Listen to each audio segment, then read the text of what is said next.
La noche enciende las luces para que usted vea el punto clave de la noticia. Soy Claudia Gurizati, bienvenidos.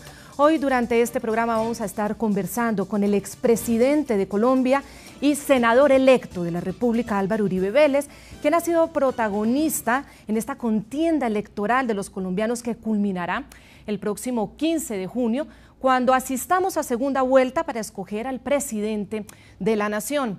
Entre los candidatos, el presidente candidato Juan Manuel Santos y el candidato por el Centro Democrático, precisamente el partido político del expresidente Álvaro Uribe Vélez, Óscar Iván Zuluaga. Señor expresidente Álvaro Uribe Vélez, gracias por este tiempo en medio de la campaña, venir y sentarse aquí en el programa La Noche. No, al contrario, Claudia, mis agradecimientos a usted y mi saludo a todos los televidentes. Como usted sabe que nuestros televidentes no solamente son de Colombia, sino también de América Latina, me gustaría comenzar por una reflexión. En nuestra región se ha hablado mucho, en Colombia también, de que los expresidentes son como una especie de muebles viejos que nadie sabe dónde poner. El expresidente de gobierno español, Felipe González, decía que eran como unos jarrones chinos que nadie sabe qué hacer con ellos. Pero no parece ser el caso de Colombia. Usted es un expresidente absolutamente activo en el escenario político. ¿Se negó a hacer ese mueble viejo, ese jarrón chino? ¿Qué te digo, Claudia? Unas reflexiones muy elementales. Voy para 62 años, soy abuelo, tengo ya este pelo irreversiblemente blanco, pero todavía siento energía. Le debo gratitud a mi patria, me eligió 2 veces presidente. En esos gobiernos hubo avances en seguridad, en inversión, en política social, también faltantes. También cometí errores que humildemente reconozco. Me preocupa la patria y yo digo, en un país al que le debo gratitud, ¿por qué no dedicar uno sus energías a luchar por su patria, por sus ideas? Y cuando tú mencionas América Latina, yo veo en América Latina todas las posibilidades, pero todavía me parece que hay falta de claridad en el horizonte.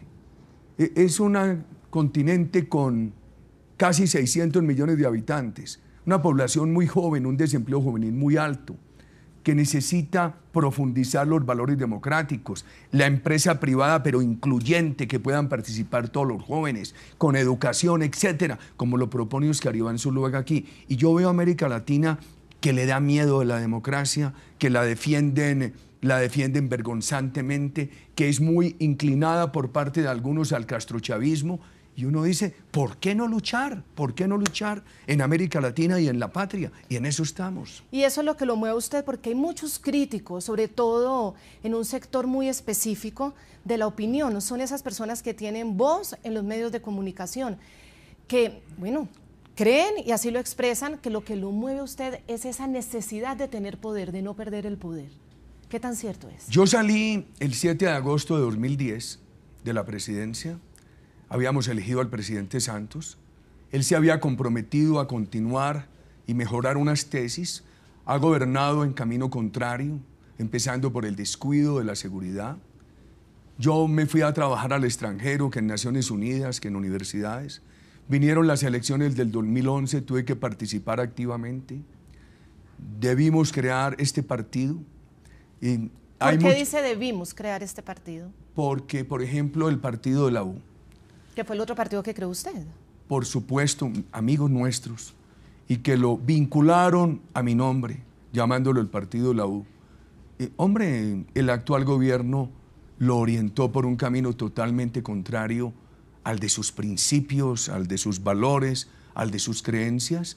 Nos ha obligado a crear el Centro Democrático y la verdad es que hay colombianos que dicen que se retire porque está afuera, otros colombianos que sienten que uno puede todavía dar una batalla por unas tesis. Yo creo profundamente en la seguridad, en la inversión, en la política social, en la democracia participativa, no como sustituta de la representativa, pero sí en un gran equilibrio. El actual gobierno de Colombia abandonó el diálogo con los sectores productivos y sociales de Colombia, solo dialoga con el terrorismo. Y yo le temo al castrochavismo. Y si este país no acelera las soluciones por la vía democrática y seguimos por este camino, el riesgo del castrochavismo no es un fantasma, es un riesgo. Y eso lo tenemos que enfrentar, evitar. y ese riesgo del castrochavismo que ve usted, que por ejemplo lo ven también algunos líderes en el Congreso de los Estados Unidos, lo ven en Venezuela porque ahí lo sufren y hemos sido testigos de eso. En Colombia muchos creen y en otros países que eso es como una exageración, que eso nunca le va a tocar al país de uno. Muchos de verdad creen que eso es una tesis exagerada. ¿Ese miedo o esa prevención o esa preocupación al castrochavismo es lo que lo impulsó a usted a convertirse en un expresidente, senador, hacerse elegir como senador, perdiendo incluso los beneficios que le da a usted esa condición de expresidente? Bueno, no es lo único, Claudia. No es lo único, pero es un elemento importante. Segundo, el 7 de agosto de 2010 dije, yo regreso a la bella condición de simple ciudadano de Colombia. Entonces, me he mantenido activo en la vida pública. El año pasado trabajé durante 39 semanas en el extranjero y durante 37 de ellas vine a hacer política los fines de semana con dedicación. Yo quiero a mis compatriotas, se lo confieso. A mí sí me hace falta el diálogo con la base popular de la nación. Yo digo que yo soy un político informal, sin sede, sin oficina. Soy un político de la calle. Y entonces veamos primero qué es el castrochavismo y segundo por qué el riesgo. ¿Qué ha sido el castrochavismo? Incitación al odio de clases, quiebra de la empresa privada, pauperización de los trabajadores, eliminación de la institucionalidad democrática, calles llenas de sangre por represión de gobiernos a la protesta, cárceles llenas de disidentes, estantería de tiendas desabastecidas por la ruina de la economía. ¿Y por qué creo en un riesgo en Colombia? Quiera el presidente Santos llevarnos allá o no, el camino por donde él nos lleva nos puede conducir al castrochavismo, así él no se lo haya propuesto. Un acuerdo con la FARC con impunidad. El país sin claridad frente a la política de drogas, con las tentaciones de la legalización pedida por el cartel del narcotráfico más grande del mundo, que es la FARC, y con simpatías a esas tesis por parte del presidente Santos. Ese acuerdo con impunidad, con inseguridad jurídica a sectores productivos como los agricultores, eso va a crear en el país más violencia, menos producción, menos inversión, congela la política social. Súmele a eso un gobierno que no se entrega como nos entregamos nosotros a buscar respuestas a los sectores populares. Ese vacío lo llenan otros.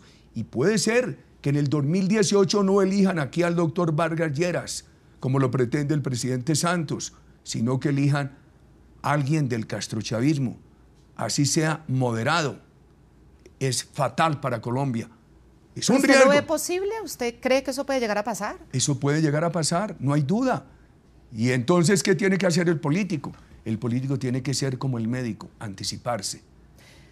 Pero le pregunto una cosa, obviamente esta nueva tendencia al socialismo del siglo XXI en América Latina ha surgido también por la ineficiencia de los gobiernos de poder superar de una vez por toda la inequidad. Hay pobres, muy pobres, y gente que le va muy bien.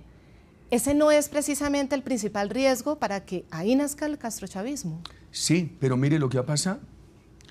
Hace 4 años, con personas afectas a nuestras tesis, con críticos muy severos que yo tengo, reconozca todo eso, pero hace 4 años este país tenía mucho más optimismo que hoy. Este país quería, hace 4 años, esta Colombia nuestra, quería tener desempeños sobresalientes en seguridad, en inversión, crecimiento económico, empleo, superación de pobreza, políticas sociales. Hoy el país tiene más desánimo, menos optimismo, y todo eso se ha venido desvaneciendo poco a poco.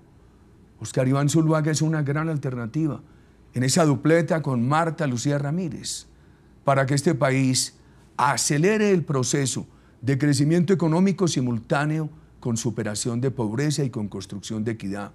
Mírele su propuesta educativa, relevante al emprendimiento, universal, de excelencia, sus propuestas para los sectores productivos. Yo creo que ese proyecto es un proyecto democrático, de superación de dificultades sociales, que va a generar mucha más legitimidad, afecto popular a las instituciones democráticas y evitará que el país caiga en la trampa del castrochavismo.